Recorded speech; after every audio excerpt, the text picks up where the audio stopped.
A máme tu ďalšieho hostia a je ním Gabriel Živčák, ktorý je aj stand-up komikom, takže ja si myslím, že o zábavu pri jeho prednáške mám svoje informácie.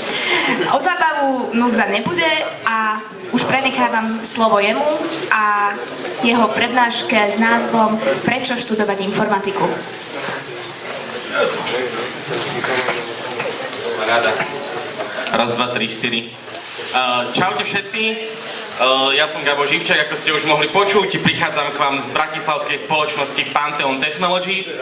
A ja nebudem môcť hovoriť o tom, čo naša firma robí, čomu sa venuje, pretože po mne nasleduje prednáška, teda prezentácia mojich kolegov o tom, čo konkrétne naša firma robí a jedného z najväčšieho projektu Open Daylight. Takže ja som si dnes pre vás pripravil takú prednášku na pre mňa zaujímavú tému a to konkrétne, že prečo študovať teda informatiku. A ako som bolo povedané, som stand-up komik, toto je moje životné heslo.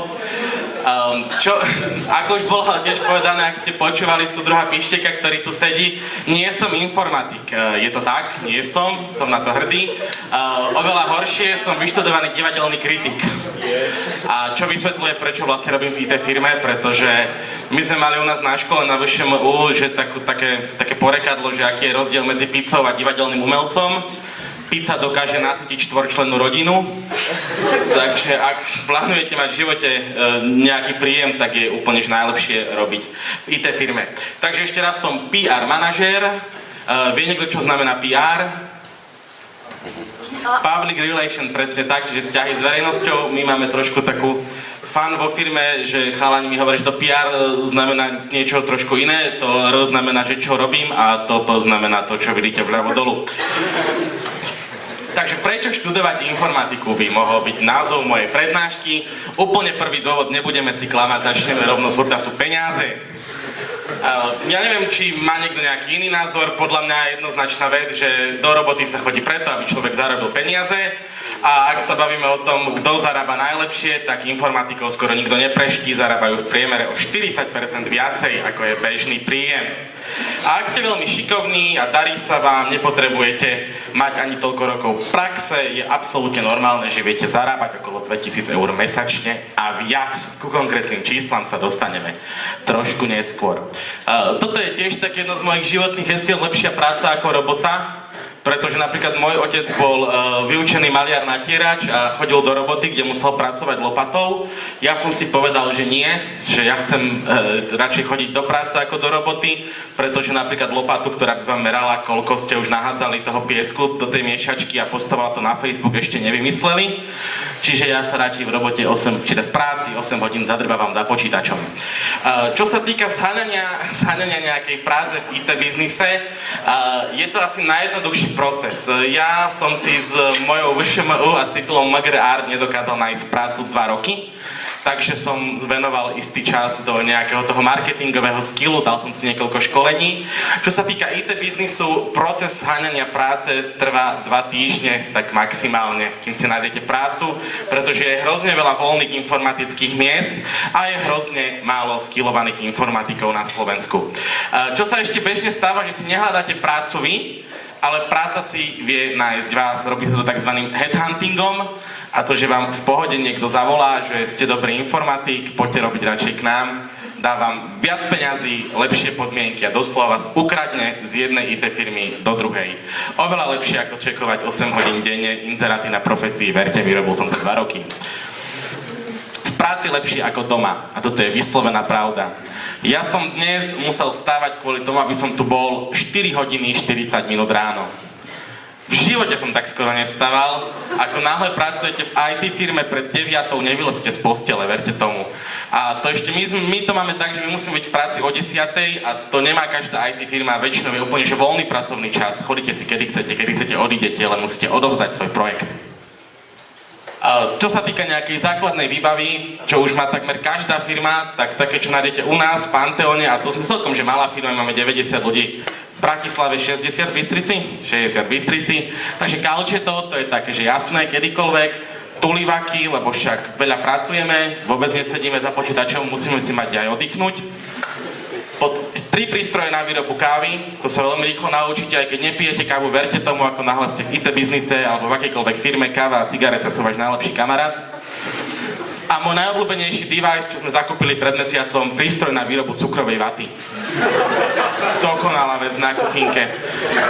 Ja som si myslel, že nám baby z toho priberajú, potom som zistil, že nám vlastne otehotnilo celé HR oddelenie, takže to nebolo týmto deviceom. No a potom, ak ste veľmi dobrí a dostanete sa do nejakej väčšej company, ako napríklad Google, tak to už je zážitok pracovať v takejto firme. Google už ani nevyzerá ako firma, ale ako taký malý lunapark. Namiesto schodov sú tam šmýkačky, namiesto stroja na kapučino tam máte vlastný Starbucks, absolútne free prístup k jedlu, k pitiu, k chillout zónam, máte vlastné fitko, zo San Francisca do práce vás vozí autobus špeciálne od firmy Google a úplne, že najlepšia vec pre mňa, ktorú som sa dočítal o Google, je, že ak sa náhodou počas toho, ako pracujete pre Google, rozhodnete zomrieť, tak vám Google, teda nie vám, ale vášmu partnerovi ešte 10 rokov po vašej smrti vypláca polovicu vašho mesačného platu a plus prispieva $1000 na deti mesačne. Takže, no, nezomri v Google, hej? Hneď by som šiel zomrieť do Google, to je môj životný sen. Čo by za to dala teta za pokladňou v Tesku? A takisto mnoho ďalších Wi-Fičov, ktoré vám môže život v IT doniesť. Čo ja viem, baví vás hackovanie? Pokojne sa staňte hackerom. Môžete nabúravať ľudí za ťažké peniaze, sú to takzvané firmy, ktoré robia penetračné testy, to znamená, že sa pokojne banka nechá hacknúť, aby vedela, či je bezpečná a vašim cieľom je zistiť, ako dotrpať ich systém. Za veľa peňazí ešte raz. Bavia vás hry? Prestaňte ich hrať, začnite ich robiť. Nech sa páči, čo chcete vymýšľať príbehy, chcete programovať hry, chcete robiť 3D grafiku. Všetko je otvorený svet, takisto za veľmi veľa peňazí. Už je v tom pomaly viac peňazí ako vo filmoch a tie isté príbehy. Google, môj najobľúbenejší nástroj. A ako náhle niečo potrebujete, heslom internetu je všetko je na webe. Aj keď ja už v poslednej dobe mám skôr pocit, že to začína byť, že ľuďom, však viete čo? Takže Google, čo hľadáte, tam nájdete odpoveď na akúkoľvek otázku. Není problém, každý problém už bol vyriešený. Takže všetko viete zgoogliť, nájsť, úplná paradička. Čo je trošku nevýhodou pre niekoho, možno nevýhodou, pre mňa kurňa veľkou nevýhodou, pretože ja som sviňa lenivá. V IT biznise sa celý život učíte. Celý život, každý deň. Tam nie je také, že dostanete nejaký package vedomostí a s ním si vystačíte po celý život ako v divadelnej kritike. Nie, tam sa každý deň fakt musíte učiť nové veci. Stále. Pretože ITčko je jeden veľmi veľký rozbehnutý vlak a to žiaden košický rýchlik regiojet, ale japonský rýchlovlak a keď raz zmeškáte, už ho nikdy nechytíte. Z tohto procesu nesmiete vypadnúť. Pozrieme sa tak, že také základné IT joby, ktoré môžete nájsť, v každej IT firme úplne na spodku nejakého toho potravinového reťazca sú testery. Čo robia testery je v podstate veľmi jednoduché, oni dostanú naprogramovaný nejaký program alebo nejaký web a oni skúšajú, že či napríklad toto tlačítko tuto na stránke robí naozaj to, čo má robiť. A keď nerobí, tak nahlásia nejaký bug a ten sa potom opravuje. Presne preto, že je to takáto robota, kde treba asi najmenej IT skillu, sa veľmi veľa vecí dáva testovať do Číny alebo do Indie. Aj keď u nás to pravda nie je, pretože u nás v Pantone testery kodia, až to pekné nie je. Software developeri, to sú presne tí ľudia, ktorí píšu ten kódik. Oni dostanú to zadanie, sedia za tým počítačom a kódia o 100 dušu to, čo si klient dal nakódiť. Kódia v tom, v čom vedia, málo developerov ovláda viacero jazykov, väčšinou sa špecializujú na jeden, pretože ako som povedal, ak chcete ovládať niečo poriadne, tak sa tomu musíte v IT venovať celý život a každý deň sa učiť. A koľko bubačíkov si vieme zarobiť, hej? Je to veľmi rozdielne, ale momentálne vám ukážem tabuľky, ktoré má naša firma zverejnená na Profesii a toľko to zarábajú ľudia u nás. Takže developeri a testeri začínajú s nástupným platom 800 až 1500 eur a potom rastieme. Ako chcete, to je na vás. Chcete rast, učíte sa, zdokonalujete sa, rastú vaše skilly, rastie váš plat. A potom úplne hore nad týmto sú tzv. Architekti a to sú ľudia, ktorí to celé vymyslia, ako to bude vyzerať, navrhnú a podľa toho sa to robí. Aj keď to už je taká skôr trošku viac, že manažerská ako ITčkárska práca, A kde iní končia, tam architekti začínajú. Takže toto je asi, aby ste mali predstavu, že ako veľmi závodov viete byť, keď sa rozhodnete robiť v IT biznise. No a dostávame sa presne k tomu, o čom by mala byť moja prednáška a myslím si, že na konferencii, ktorá je zameraná na to, aby podporila štúdium informatiky u študentov, ma teraz všetci organizátori ukameňujú, pretože nie. Rozprával som sa s veľmi veľa ľuďmi v našej firme a v podstate sa veľká väčšina zhodla, že sa neoplatí študovať informatiku. Teória versus prax je asi taká, že to, čo vás 5 rokov na škole učia, je prevažnej časti fyzika a matematika. To, čo reálne potrebujete pre život, teda kódovať v nejakej Jave, Pythone, to vás takmer nikto nikdy na škole nenaučí. Ale to nie je iba informatika. To je jedno, na čo sa rozhodnete. Fakt, slovenská vysoká škola vám do života dá iba jednu jedinú vec a to je diplom.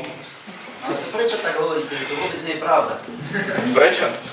No lebo to nie je pravda. Ja som zástupca vysokej školy, ktorá dáva oveľa viac do života ako len diplom. Dobre, môžeme vám poskytnúť priestor na záver v otázkach, porozprávame sa o tom.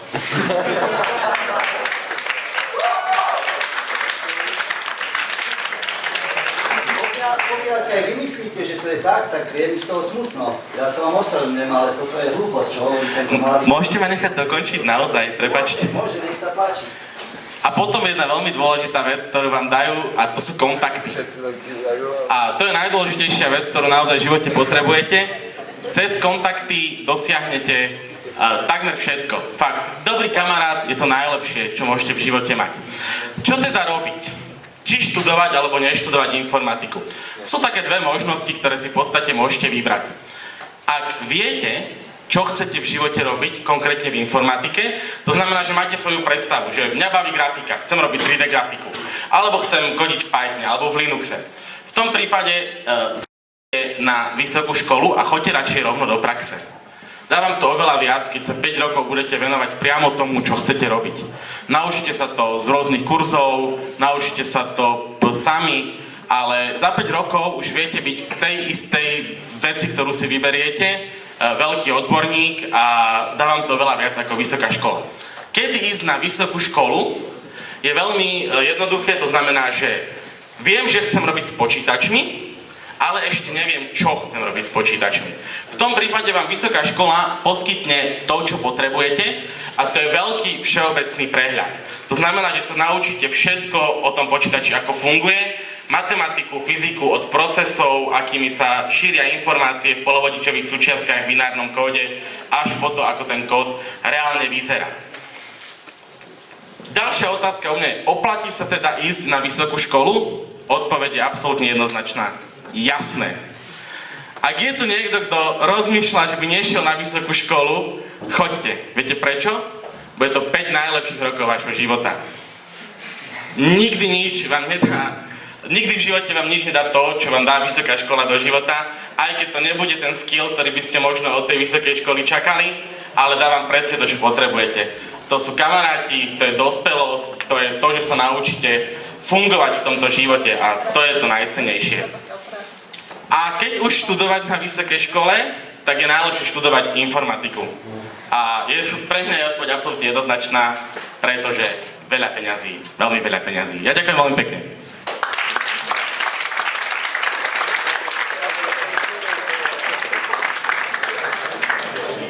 Má niekto nejaké otázky?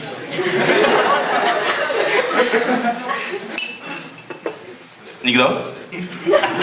Dobre, vám ďakujem za pozornosť a odovzdávam slovo šarmantnej moderátorke po mojej pravici. Ja ďakujem a prejdeme